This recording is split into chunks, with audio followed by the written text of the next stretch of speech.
Petit dernier exercice, celui-ci. Alors, je rappelle juste pour certains, parce que c'est vraiment super important, c'est pas la peine de dire les deux aires sont égales. Point. Ça, c'est pas du tout le boulot demandé. N'oubliez pas qu'en mathématiques, vous n'êtes pas là pour donner un résultat. De la même façon, quelqu'un qui ici nous met 30 cm², point, il n'a pas fait le boulot. En mathématiques, on ne cherche pas le résultat. On cherche à expliquer comment on l'obtient. Donc c'est pour ça qu'il faut exactement mettre toute la procédure. Vous devez convaincre la personne qui vous lit. Le résultat, on s'en fout. C'est la méthode qui est importante. Gardez toujours ça en tête. Donc ici, on va s'intéresser à comment on calculerait les aires. Et bien si je calcule l'aire du triangle bleu, donc R bleu, c'est égal à BI fois la hauteur AH. Hein. Si je prends ceci comme base, à ce moment-là, la hauteur, je pars du troisième sommet, perpendiculaire. Donc ça fait BI fois AH divisé par 2. Bon. R jaune ou verte, je ne sais pas trop ce que c'est comme couleur. Ça m'apprendra à prendre des couleurs n'importe comment sur dans mon logiciel.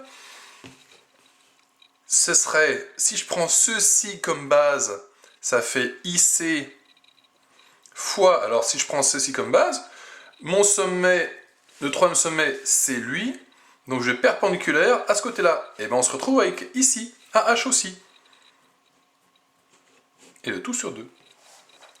Mais quand on regarde deux traits égaux, c'est-à-dire qu'ils sont BI et IC, c'est pareil. Autrement dit, que je mette BI ou que je mette IC, c'est pareil. Autrement dit, ces deux longueurs-là, elles sont égales. Et puis quand on fait les mêmes calculs à côté, et ben ces deux aires-là, elles sont égales. Alors c'est une petite remarque. Nous avions... Hop. Nous avions en fait à comprendre dans cet exercice-là que si vous prenez deux côtés parallèles, je prends un côté, par exemple ceci en bas, je le relie à n'importe quoi au-dessus, par exemple cette aire-ci, j'obtiens ce triangle-là, ou j'obtiens ce triangle-là, ou j'obtiens encore un troisième triangle, je sais pas, tiens je vais faire totalement pareil, donc je garde toujours mes deux triangles de base.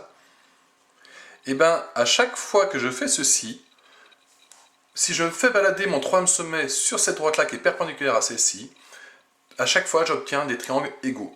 Alors ça paraît anodin, totalement inutile, mais au final, la première démonstration du théorème de Thalès, donc chose que vous ferez sans doute l'année prochaine, est basée là-dessus.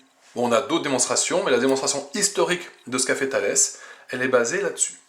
Donc voici pour les exercices. Donc je rappelle, super important, ne mettez pas que les résultats, ce n'est pas ce que nous cherchons, ça fait à peu près 20 millions de fois que je vous le dis. Et puis deuxième chose, pour ces exercices d'aujourd'hui, j'ai eu beaucoup moins de réponses qu'habitude.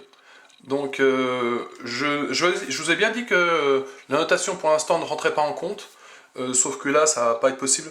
Je vous dis bien, vous n'êtes pas en vacances, hein, on a du boulot, moi aussi j'ai du boulot. Donc, je vais commencer de noter tout ce qu'on fait, puisqu'apparemment, c'est la seule façon que vous rendiez et que vous fassiez réellement le travail. Voilà, bon j'espère que tout le monde aura bien écouté cette vidéo jusqu'à la fin, parce qu'il y a une information qui est vraiment importante. Voilà, je vous souhaite une bonne journée, et puis je vous dis à tout à l'heure pour la vidéo de cours.